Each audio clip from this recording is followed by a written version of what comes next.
Hey everyone, welcome back to the Spectre Creative Channel. I'm a LEGO representation of your host, Scott Toy Guru Neitlich, and this may be your first time on this channel, because I don't often make videos about video games. I usually make it about toys, as I'm a toy collector and I've worked in the toy industry for 25 years.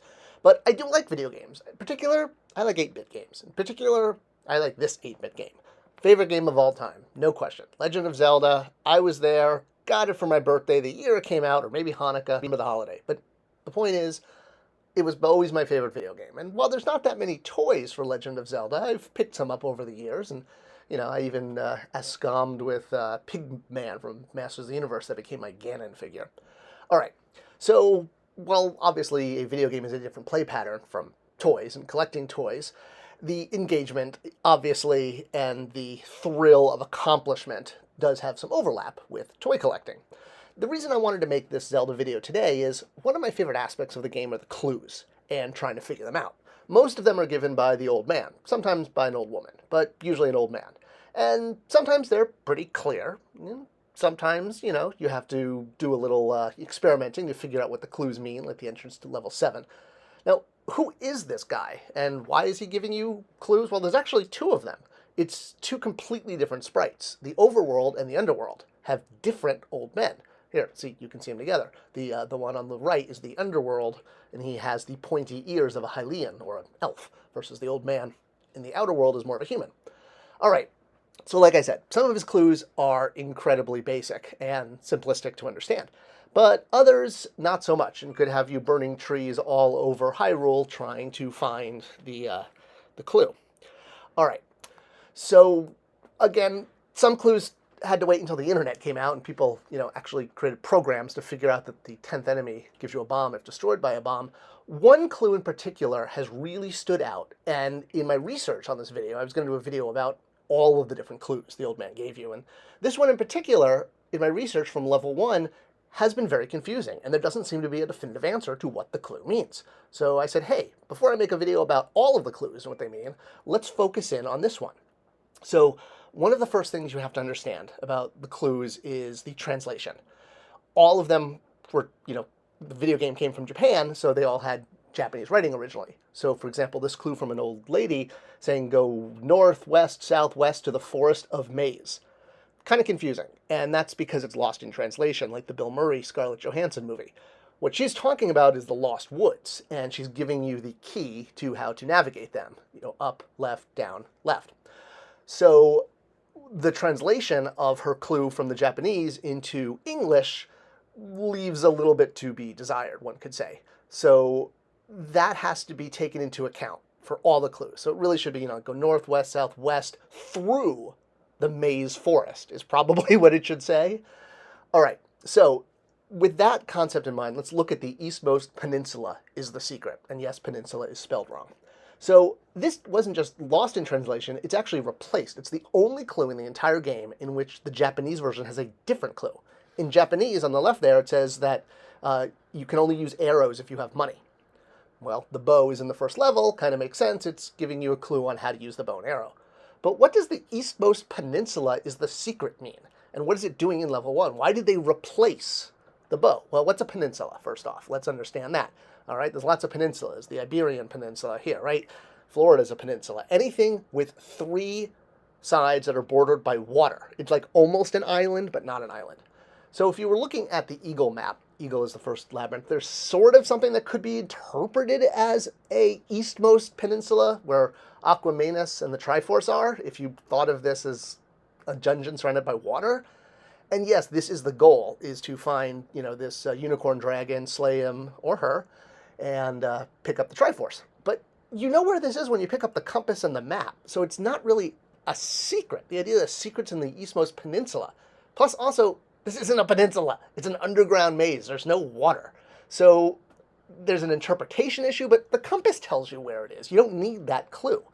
So people also bring up when they're trying to, explain, why this clue means that is they're like, oh, well, the clues always refer to something in that labyrinth, like in level 2. Dodongo dislikes smoke, tells you how to defeat the Triceratops boss, and it's in that labyrinth. But others give clues about the overworld and have nothing to do with the labyrinth you're in.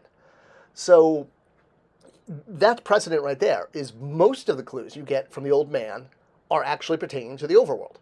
If they're pertaining to the labyrinth, they're usually talking about the labyrinth based on the map design, like level 9 is a skull, or level 7 is a dragon, a secret in the tip of the nose. So when they're referring to a location in the underworld, it's always referring to kind of the animal name. Here it says Eastmost Peninsula. If it was referring to what people refer to as a peninsula, it might say like, eastmost wing of the eagle, if you will. But it doesn't call it a wing of an eagle. It calls it a peninsula. So where is there a peninsula? There's only one place in the entire game where there's a peninsula, especially on the east.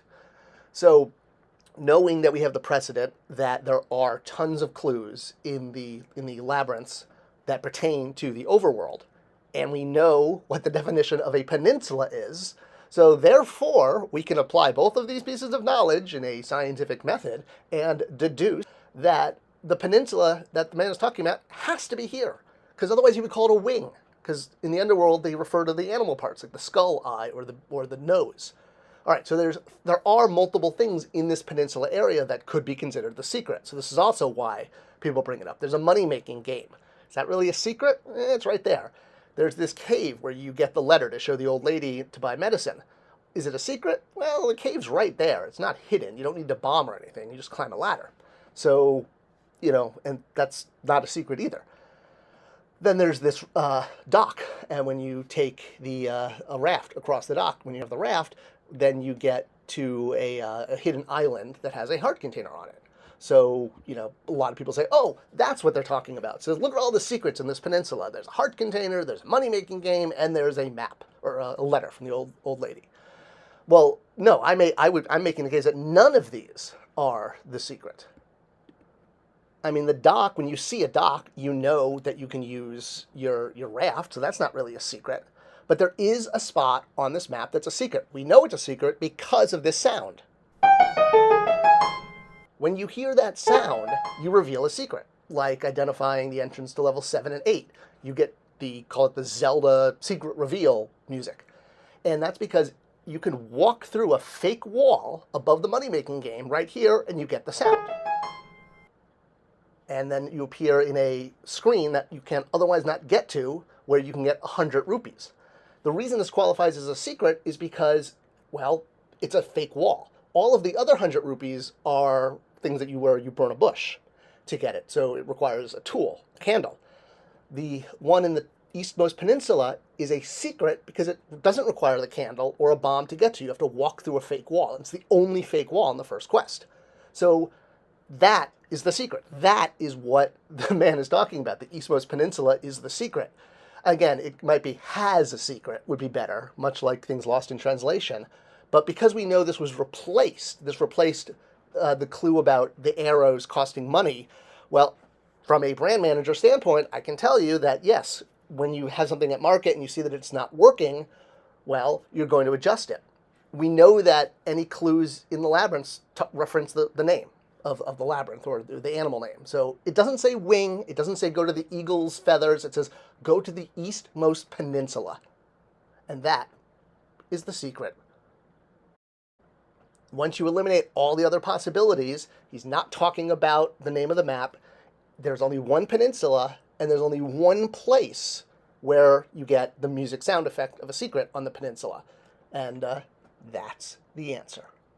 I hope you enjoyed this video, and it was a good look at something that really has been a mystery to Zelda fans for decades.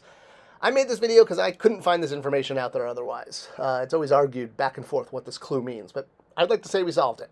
Let me know your thoughts. Is that what you thought this clue meant? Did you have trouble with this one as a kid like I did? Let me know in the comments below. Thanks for watching, and I'll see you in the next one.